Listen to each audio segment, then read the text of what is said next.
Dashing across a snowy plain, monsters nipping at the heel. Out of breath, limbs in pain, doomed to end as meal. One last stand, a final try to die a hero's death. Then help arrives from the sky, like a divine breath.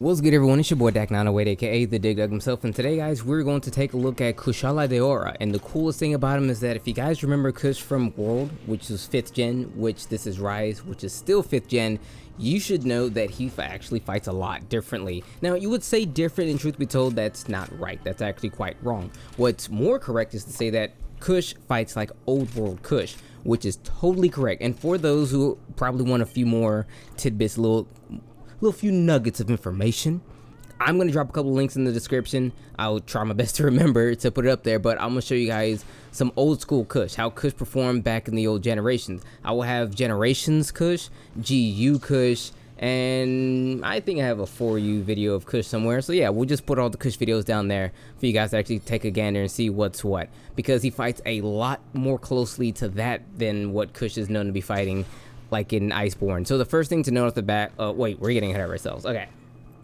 If you're going to want to fight Kush, biggest weakness, Fire Dragon, of course. I mean, it's kind of plain to see. You kind of use this stuff to fight Kush. If you use a TO, like, Fire and Dragon. Alright, so just run out of those things. You're going to be relatively good. Of course, hit him in the head, blah, blah, blah. I mean, of course it is. But, okay, so Kush. I really want to talk about Kush. I really like him. So Kush is one of my favorite elder dragons as well, right there with Chameleos, quite honestly, because it's so cool.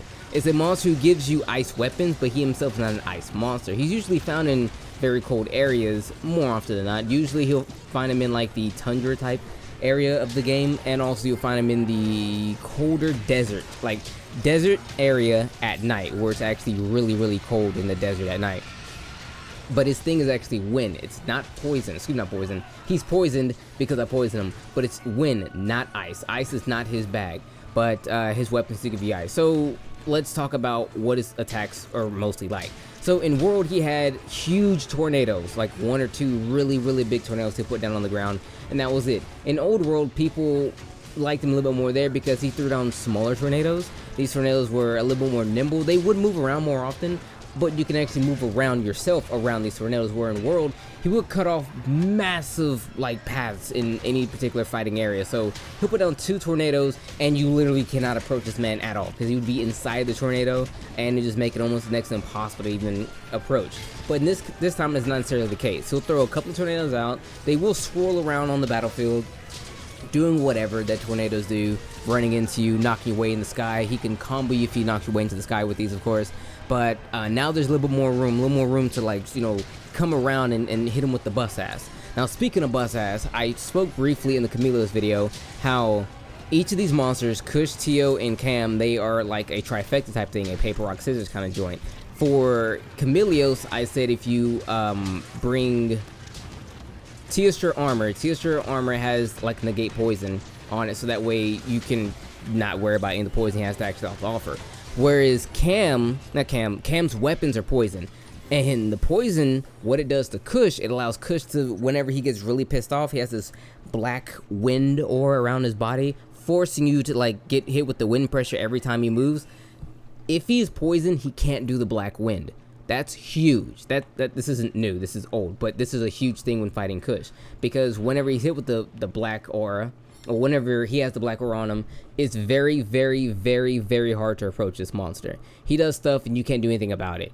You'll go to attack him, and then you'll not the lament, but you would recoil under the actual wind pressure, and then you'll get hit with some Oki type stuff. So like you go to do an attack, then you recoil from the wind, and then he hits you with a tornado, and you have to kind of hold that. This happens all the time to everyone, so it's good to know that he actually can do that still.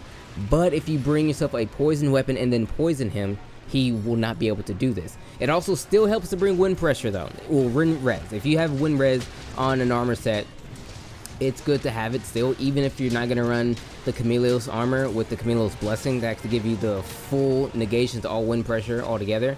But it's something to note. Now, the last thing I really should note, because I'm gonna fly through this video. The last thing I should note about Kush that makes him a little different than what he used to be is in world, because it's the one I remember the most. In world, Kush would actually fly in the air, then like attack you with its feet, kind of like how Rathlos would attack you with its feet. In this case, it actually does this, but it has dragon. It's a dragon element when it hits you with that. So you can get hit with Dragon Blight if he hits you with this particular attack. Now, it's nothing really notable. I mean, it's just whatever. It doesn't really hurt that much. Yeah, you can get with Dragon Blight, but I just kind of want to note it because it is new and is different. And I mean, he's never had an ability, he never had a means to hit you with Dragon Blight, but now he does. So watch out for that. It's not too crazy, but still something to note. But with that said, let's actually take a look at the gear. Pretty gosh darn good. So off the top, we're looking at Handicraft, normal / wrap it up, Kushala blessing, recovery speed, diversion, agitated, and pierce up. This is another one of those sets where they split the difference in my opinion.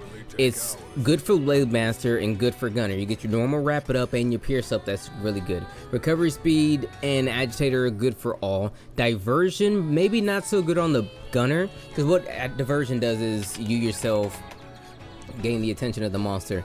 There was a negative skill for this. I forget what it was. Taunt. It was called Taunt. They basically made Taunt its own skill.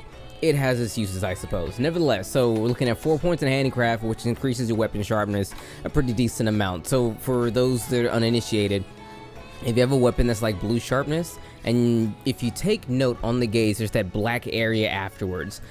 That's the white sharpness, the blue weapon, or excuse me, it could be more blue, but it's the additional weapon sharpness that you could have if you had Handicraft to unlock that sharpness even further.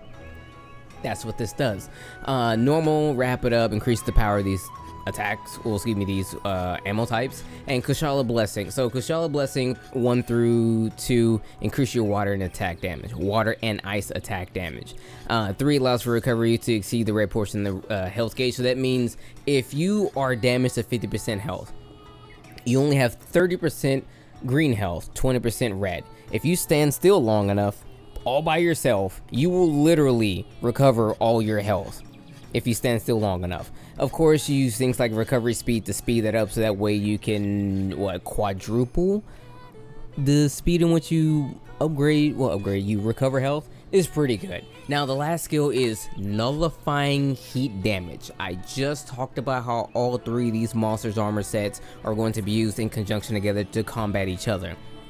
Nullifying heat damage is what you need to fight Tio. When Tio gets pissed, he is perpetually cloaked in fire. It hurts you, but with this armor, it don't hurt you. Godlike. Recovery speed, it's here. Stuff I just talked about. Diversion, agitator, more attack, more affinity. Monster gets pissed off, that's nice. Pierce up, use pierce shots, more boom, that's great. Now it's weapons. Its weapons have always been, in my opinion, a relative mixed bag. But it's one thing to truly note that when it comes down to the ice weapons in Monster Hunter, there's really not that many. And Kush tends to be the elder ice, but what it does more often than not is it has above average attack normally with high element. So for example, Barioth weapons, they probably don't have the highest attack, and they really don't. And Gossarog has the highest attack, that's flat out. However, Gossarog has no element, where Barioth has affinity and almost as much element as Kush. Whereas Kush makes its play is that it sometimes can have really high attack. For example, I'm pretty sure the longsword has 210 attack and like 42 ice element, something ridiculous like that. So yeah, that's kind of how it works for Kush's weapons. Some of them are really powerful, where others are stronger than normal, but when you look at the competition provided within that weapon class, it's still pretty good. They're pretty solid. They've always kind of fit this build, and personally, they look aesthetically fantastical. So to wrap things up with Kush, remember guys, Kush is more like his 4th gen counterpart than he is his current New World counterpart. I guess that kind of makes sense if you really want to like squint very hard, since this game takes place in the old world, and you know, I'm sure there's some people out there really trying to justify why monsters act the way they particularly act within individual games, but just know that if you've never fought old world Kush, this is basically old world Kush. New world Kush was a demon. This guy's a little more lax. He's not as tough, he's not as wild and rambunctious, doesn't have all the smacking that New World Kush had, but he's still Kush. He's still gonna give you some bust ass if you will. So remember this, when you're going in to fight my guy, understand that if you bring yourself a poison weapon or two, what the poison is going to do is it doesn't really do a lot of damage to him. Just being poison is going to negate his wind thing. Also, if you are going to do any big damage to the guy, you want to hit him in the head, bring either, what was it, I think thunder and fire or something like that. Yeah, I think thunder and fire. Bring either thunder or fire. You can do really good damage to him elementally. But of course, there's always a tried and true dragon element because he is an elder dragon. Almost every single, if not every elder dragon has a weakness to that of dragon. It's just kind of in their DNA. Think in this one case, think of Pokemon. Dragon types are good against other dragon types. It's kind of a weird thing, almost like they hate themselves. Nevertheless, so yeah, Kush. His gear is always great. Gear is always great. You're gonna use his gear to fight Teostra. So we're actually gonna fight Teostra next. Unfortunately, I'm not gonna make his gear, but we are still gonna go fight Teostra. I wouldn't necessarily recommend you guys fighting Kush first. If you're gonna fight the trio of Elder Dragons, I highly recommend you fight Chameleos first, because all you need to do to really combat Chameleos is bring some potions, excuse me, some antidotes, to combat the poison it actually has. But once you get the poison weapons, you can bring them over to Kush to negate the wind, then you can get the Kush armor to negate the big heavy blast that my man Teo actually has. But with that said, everyone, this has been your boy Kush. He's not too crazy. Again, I will put the other videos of old Kush in the description so that way you guys can actually take a gander at how he worked there, because he's way different than what he used to work, how he worked in World and Rise. Excuse me, not World and Iceborne. But with that said, everyone, it's been your boy. Thank you so much for watching. My Discord, my Twitter, heck, Amino apps, the Amino Monster Hunter community. I'll put that in the description as well. Click on those links. Enjoy yourself. Expand your mind. Watch more Kush videos from me. No one else, because it's me, the Dig Dug himself. Watch all my stuff. I'm lonely. I've said it like 30 times. It's not even funny. I'm not actually lonely. It's just, I'm just talking for the sake of talking. You don't have to do these things because I say to do these things. It's just stuff that I'm putting in. Anyway, guys, take care. I'm rambling. See you on the next one.